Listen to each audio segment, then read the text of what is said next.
블랙리스트 사건에 대한 항소심 선고가 있었습니다. 법원은 이 박근혜 전 대통령 공모를 인정했고요. 그리고 1심에서 이 혐의에 대해서 무죄를 받았던 조윤선 전 청와대 정무수석 유죄가 인정돼서 실형 2년 선고돼서 법정 구속됐네요. 그리고 어제 이 대법원 추가조사위원회 결과 발표까지 이모저모 판사 출신 박범계 의원 연결해서 이야기 들어보겠습니다. 박 의원 안녕하세요. 네, 안녕하십니까. 오늘 항소심 선고 결과 예상하셨습니까? 네, 예상을 했습니다. 아무래도 1심 재판보다는 훨씬 빼도 박도 못하는 증거들이 제출이 됐기 때문에 유죄가 나올 것으로 봤습니다. 그 빼도 박도 못하는 증거들은 1심 때까지는 발견되지 않았던 것들이죠? 박준우 전 수석, 정무수석의 증언이 애매모호했었는데요. 청와대에서 박근혜 청와대에서 만들어졌던 문건들이 캐빈에서 발견돼가지고 그 증거로 제출되면서 박준우 수석이 증언을 바꿨습니다. 조윤선 수석이 보고를 받았다라고 그렇게 돼서 유죄가 나온 것으로 보여집니다. 그 특검팀이 구형한 거는 김기춘 전 실장은 7년 그리고 조윤선 전 장관은 6년을 구형했는데 선고는 4년, 2년이에요. 이거는 어떻게 보세요? 유죄가 나왔다는 것에 이제 의미를 둬야 될 것 같고요. 특히 조윤선 전 장관에 대해서는 법조계 내에서 이런저런한, 일종의 좀 거들어주는 그러한 흐름들이, 직접적이진 않지만, 엿보였는데, 어쨌든 유죄가 나왔다는 것이 의미가 있고, 형량 2년 선고는 낮은 형량은 틀림없습니다. 조금 아까 법조계에서 이모저모 거들어주는 흐름이라고 표현하죠. 그게 뭐예요? 그렇지 않습니까? 이제 아무래도, 조윤선 변호사 출신이고, 국내에서 가장 큰 로펌에, 몸을 담았었고, 그러다 보니까 법조계 내에 그런, 이런저런 떠도는 얘기들이 있습니다. 그런 것이 하나의 흐름으로 재판에도 왕왕 간접적으로 영향을 미치기도 하죠. 이렇게 귀담아 들을 얘기는 아닙니다. 그런데 상식적으로 보면 이 블랙리스트를 주도한 것은 청와대고 정무수석실이고 그죠? 네네. 그걸 실행한 건 또 문화체육부인데 그죠? 네. 조윤선 전 장관은 청와대 정무수석을 지내고 곧바로 문화체육부 장관도 하지 않았습니까? 네, 그렇습니다. 그런데 그 밑에 있던 차관이나 비서관까지 다 실형을 선고받았는데 조윤선 전 장관만 유독 그 혐의가 무죄로 됐던 1심 그게 이상했던 거 아닌가요? 네, 맞습니다. 박준우 수석의 증언이라는 게 기억이 확실치 않다는 얘기였죠. 근데 상식적으로 그것은 조윤선 전 장관이 수석할 때나 장관할 때나 상하관계에서 드러나는 여러 가지 이 간접 정황 증거들을 봤을 때 모를 수가 없는 상식이 법관의 눈에는 1심 재판부의 눈에는 상식으로 통하지 않았다라는 그래서 많은 비판을 받았습니다. 이제 유죄가 결정된 것으로 일단 좀 정의가 바로 잡혔다 이렇게 볼 수 있겠네요. 정상으로 좀 돌아왔다고 생각이 됩니다. 좋습니다. 그리고 오늘 재판부가 좀 특별히 박근혜 전 대통령 이 지원 배제를 포괄적으로 승인했다. 이른바 공모관계가 인정된다라고 하는 거를 판결문에 남겼는데 이거는 그 박근혜 전 대통령에 대한 재판도 아닌데 판결문에 굳이 전 대통령을 명시한 이유가 뭘까요? 1심 재판에서 역시 마찬가지로 박근혜 전 대통령의 공범 관계가 공소장이 있다 보니까 김기춘 비서실장이나 또는 조윤선 수석에 대한 공범으로 박근혜 전 대통령이 있었는데 1심 재판에서 참 엉뚱하게도 보수를 지지하는 국민들을 박근혜 대통령이 지지 기반으로 하고 있기 때문에 좌파 지원 축소, 우파 지원 확대 이거는 큰 문제가 없다. 헌법이나 법령 위반이 아니다라는 정말 판사로서는 이런 판단할 수 있을까 싶은 예를 들어서 우리 헌법은 진보나 보수를 가리지 않고 문화국가 원리를 추구하고 있고요. 또 법치주의 앞에는 진보 보수가 따로 있지 않은데 보수의 지지를 받는 박근혜 대통령이 보수를 지원하고 진보를 배제하는 건 당연하다는 식으로 설치를 해놨기 때문에 이번 2심 재판부도 박근혜 재판부가 아님에도 불구하고 이게 직접적으로 지시를 했고 승인을 했고 보고를 받았다 구체적으로 그런 그 이유를 달면서 공모 관계가 인정이 된다. 예. 이런 표현을 썼습니다. 그러면 이 재판에 재판부가 그런 판결문을 썼다고 하는 것은 박근혜 전 대통령 재판에도 영향을 미칩니까? 대단히 크게 영향을 미칠 것 같습니다. 왜 아하. 정부안이 박근혜 전 대통령에 대한 사실상의 이유유죄거든요. 예. 주문과 이유로 판결문은 구성되는데 이거는 박근혜 대통령 재판부가 아니기 때문에 주문에는 뭐 박근혜 대통령 유죄 표시를 못하지만 예. 이유 중에는 매우 구체적이고 매우 개별적인 사안에 대해서 보고를 받았고 지시를 했다. 예. 특히 문제 있는 영화를 상영한 영화관에 대해서는 구체적으로 지원을 배제하라. 예. 또 부산국제영화제 지원을 배제하라. 또 지원을 삭감해라. 이런 아주 구체적인 지시를 대통령으로서 했다는 어떤 표현을 했기 때문에 예. 아마 박근혜 대통령 재판에 직접적으로 영향을 미칠 걸로 그렇게 생각이 듭니다. 지금 박근혜 전 대통령에 대해서 그 검찰이 기소하고 구형한 데에 블랙리스트 관련도 다 들어가 있지 않습니까? 그렇습니다. 이미 그러면 그 구형량에도 반영이 되어 있는 거죠? 그렇습니다. 오늘 나온 이 판결문이 구형량에 무슨 또 영향을 미칩니까? 지금 박근혜 대통령의 재판은 크게 두 가지로 나눠져 있는데요. 하나는 국정농단, 이 블랙리스트 포함해서요. 예. 그 18개 혐의인가 아마 그랬을 겁니다. 그런 예. 재판이 있고요. 예. 별도로 추가 기소된 그 특활비 그렇죠. 재판이 있습니다. 예, 예. 그래서 뭐 전체적으로 워낙 혐의가 많아가지고 예. 뭐 구형량에 영향을 미치냐 안 미치냐는 것은 그거 자체가 뭐 조족지혈과 같은 네. 그런 느낌이 듭니다. 알겠습니다. 자, 그건 그렇고 어제 이 이른바 사법부 블랙리스트 의혹 네. 조사한 대법원의 추가조사위원회 결과가 나오지 않았습니까? 네. 이 박범계 전 의원 판사 출신이신데 판사 하실 때 혹시 법원 행정처에서 근무하신 적 있나요? 저는 그렇게 발탁되지 못한 판사였습니다. 그런데 지금 법원 행정처가 일선 판사들 동향을 광범하게 파악하고 관련 대응 방안을 검토한 그런 문건들을 작성했다. 그리고 원세훈 전 원장 재판과 관련해서는 네. 청와대하고 이렇게 저렇게 의견 교환을 하고 네. 뭐 이게 다 드러났잖아요. 그렇습니다. 어떻게 보세요? 적어도 이거는 박근혜 국정농단 이상의 사법 유린 행위로 저는 생각합니다.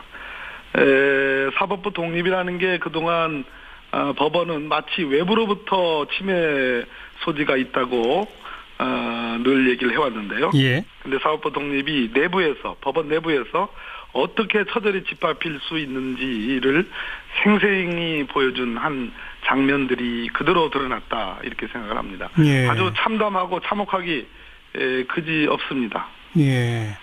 내부에서뿐 아니라 외부와도 청와대랑 이렇게 법원 행정처가 의견 교환하는 게 맞아요? 그거는 이미 박근혜 국정농단에서 2016년 말부터 2017년에 걸쳐서 이미 김기춘 비서실장, 우병우 민정수석을 중심으로 한 사법부에 대한 직간접적인 영향과 여러 가지 농단 행위들이 지적이 되어 왔습니다. 증거가 없었을 뿐이죠. 예. 김영한 민정수석의 소위 업무 일지에 보면 그것을 충분히 추단케 할 만한 여러 내용들이 나옵니다. 그렇죠. 그것에 조응해서 그것에 화답해서 법원 행정처가 이런 식의 문서들 국정원의 기관요원의 분석 보고서 이상 뺨치는 예.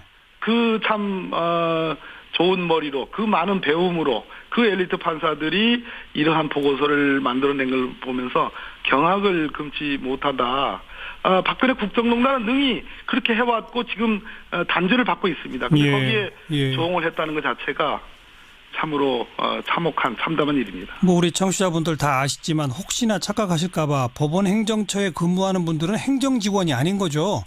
판사들 중에 뽑힌 판사들입니다. 그러니까요. 지금 문제가 되는 문건들은 가장 엘리트 법관들입니다. 그러니까 그 문제가 되는 그 문건들은 그 판사들이 작성한 거죠. 맞습니다. 판사가 다른 판사들이 어떤 성향을 가지고 어떤 동향을 하고 어떤 연구회에 가입하고 이런 걸 조사해서 문건을 썼다는 거죠. 소위 정말로 경악할 일은 거점법관이라는 겁니다. 저는 뭐 원세훈 재판부에 대한 사찰 능히 할 거라고 생각했었고요. 예. 그것이 드러난 건데 그거보다도 거점법관, 법원 행정처 출신의 법관들을 통해서 각 지역의 거점 법관하고 그 법관들이 동료 법관들을 뒷조사했다. 소위 말하는 이게 빨대라는 거 아니겠습니까? 예, 예. 이거는 있을 수가 없는 네. 일입니다. 게다가 이 추가조사위원회는 이 문서 가운데 총 760여 개의 파일은 비밀번호가 걸려 있어서 보지도 못했다는 거 아닙니까? 네, 뭐 이렇게 표현을 했습니다. 법원행정처의 협조의 한계라고 표현했습니다. 그렇기 때문에 이거는 2차 조사이긴 합니다만 완전히 다 조사가 끝나지 않은 현재로서는 미완의 조사 결과도 이 정도입니다. 자, 그 정도 결과들 놓고도 지금 그 대법원장은 워낙 사안이 중대해서 좀 잘 검토한 후에 입장을 정하겠다 정도인데 이거 어떻게 해야 합니까? 일단 철저한 내부 조사, 자녀 조사가 철저하게 해야 되는 거고요. 거기에 뭐 자유한국당이 얘기하는 이게 무슨 이걸 열어보는 것 자체가 무슨 뭐 개인의 프라이버시 침해니 뭐 동의를 받아야 되느니 그거는 말도 안 되는 얘기고요. 예. 이것은 삼권 분립의 한 축이 그냥 뭐 석가래가 하나 뭐 빠지는 게 아니라 와르르 무너져 내린 거기 때문에 예. 정말로 내부의 철저한 진상조사가 저는 이루어져야 된다 이렇게 생각합니다. 내부의 철저한 진상조사, 강제 수사는 안 되지 않습니까? 법원 내에서는. 그 부분에 대해서는 제가 조금 입장을 좀 정리를 하고 내일쯤에 좀 표명을 할까 싶습니다. 아직은 조금 오늘은 조금 이른 것 같습니다. 네.